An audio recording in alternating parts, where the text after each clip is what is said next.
वाहेगुरु जी का खालसा, वाहेगुरु जी की फतेह। सिख इतिहास में शौर्य, बलिदान और धर्म की रक्षा के अनगिनत उदाहरण मिलते हैं, लेकिन इसी इतिहास में कुछ ऐसे पात्र भी हैं जिनके नाम विश्वासघात के कारण याद किए जाते हैं। ऐसा ही एक नाम है गंगू ब्राह्मण। आज भी जब कोई विश्वास तोड़ता है तो कई लोग उसकी तुलना गंगू से करते हैं, लेकिन क्या आपने कभी सोचा है कि गंगू वास्तव में कौन था? क्या वह शुरू से ही बुरा इंसान था? उसने गुरु गोबिंद सिंह जी के परिवार के साथ ऐसा क्यों किया? और उसके एक फैसले ने सिख इतिहास की सबसे दर्दनाक घटनाओं में से एक को कैसे जन्म दिया? आइए इस पूरे प्रसंग को विस्तार से समझते हैं। यह घटना सन 1704 के आसपास की है। उस समय 10वें गुरु श्री गुरु गोबिंद सिंह जी मुगल शासन और पहाड़ी राजाओं के लगातार हमलों का सामना कर रहे थे। आनंदपुर साहिब का किला कई महीनों तक घेराबंदी में रहा। भोजन और आवश्यक वस्तुओं की भारी कमी हो गई। अनेक कठिनाइयों के बाद शत्रुओं ने वचन दिया कि यदि गुरुजी किला छोड़ देंगे तो उन्हें सुरक्षित जाने दिया जाएगा। लेकिन जैसे ही गुरुजी और उनका परिवार आनंदपुर साहिब से निकला, उस वचन को तोड़ दिया गया। रास्ते में उन पर हमला कर दिया गया। सरसा नदी के किनारे भीषण संघर्ष हुआ। नदी में तेज बहाव था और इसी अफरातफरी में गुरुजी का परिवार बिछड़ गया। गुरु गोबिंद सिंह जी अपने बड़े साहिबजादों साहिबजादा अजीत सिंह जी और साहिबजादा जुझार सिंह जी के साथ एक दिशा में चले गए, जबकि माता गुजरी जी अपने दोनों छोटे पोतों साहिबजादा जोरावर सिंह जी और साहिबजादा फतेह सिंह जी के साथ दूसरी ओर रह गईं। चारों ओर दुश्मनों का खतरा था। ठंड का मौसम था। भोजन और आश्रय का कोई सहारा नहीं था। ऐसे कठिन समय में उन्हें एक ऐसे व्यक्ति की याद आई जो पहले गुरु घर में सेवा कर चुका था, गंगू ब्राह्मण। सिख परंपरा के अनुसार गंगू पहले गुरु गोबिंद सिंह जी के घर में रसोइये के रूप में सेवा करता था। वह गुरु परिवार को अच्छी तरह जानता था, इसलिए माता गुजरी जी ने सोचा कि संकट की इस घड़ी में वह उनकी सहायता करेगा। गंगू ने उन्हें अपने घर आने का निमंत्रण दिया। माता गुजरी जी ने उस पर विश्वास किया। उन्हें लगा कि जिसने वर्षों तक गुरु घर की सेवा की है वह कभी विश्वासघात नहीं करेगा।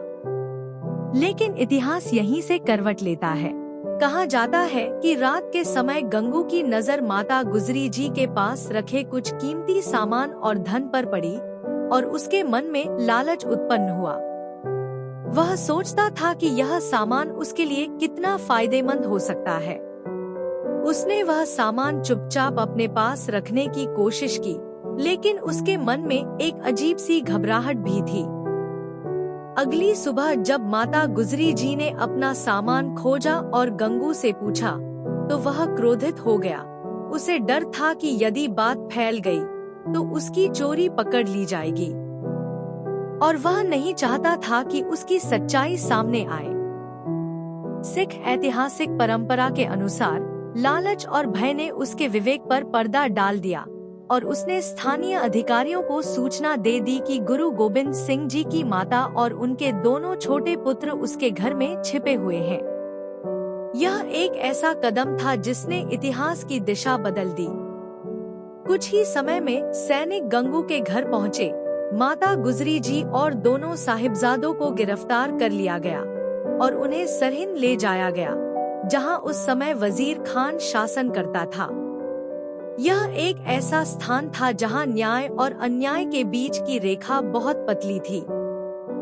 सरहिंद पहुंचने के बाद दोनों छोटे साहिबजादों को बार बार समझाया गया कि यदि वे इस्लाम स्वीकार कर लें तो उन्हें धन, सम्मान और आरामदायक जीवन दिया जाएगा।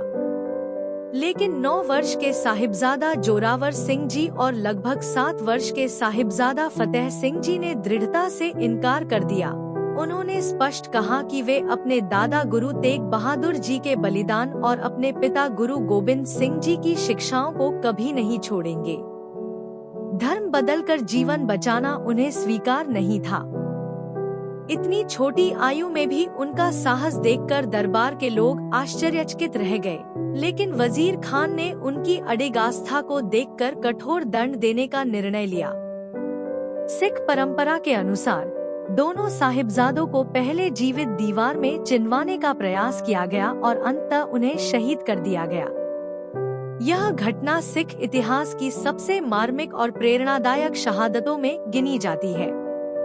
दूसरी ओर माता गुजरी जी को एक ऊंचे ठंडे बुर्ज में कैद रखा गया। जब उन्हें अपने दोनों पोतों की शहादत का समाचार मिला तो उन्होंने भी वाहेगुरु का स्मरण करते हुए अपने प्राण त्याग दिए। यह एक ऐसा क्षण था जिसने सभी को गहराई से सोचने पर मजबूर किया।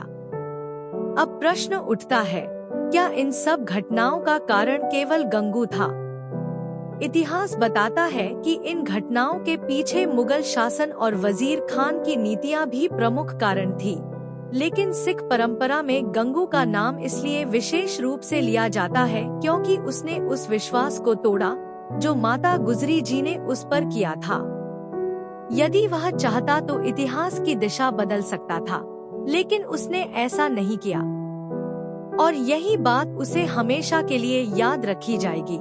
तो उनकी रक्षा कर सकता था, लेकिन उसने ऐसा नहीं किया।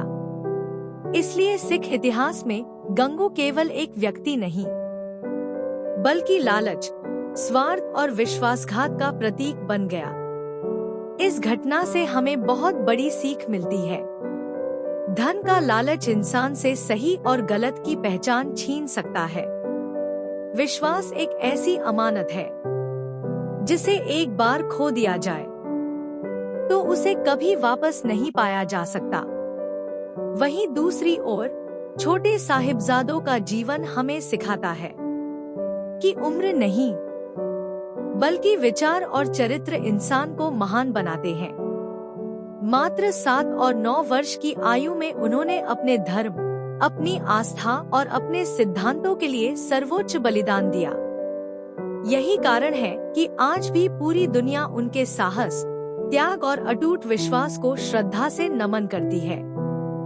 दोस्तों, यदि आपको यह ऐतिहासिक कथा पसंद आई हो तो वीडियो को लाइक करें, चैनल को सब्सक्राइब करें और कमेंट में लिखें, वाहेगुरु जी का खालसा, वाहेगुरु जी की फतेह। धन्यवाद।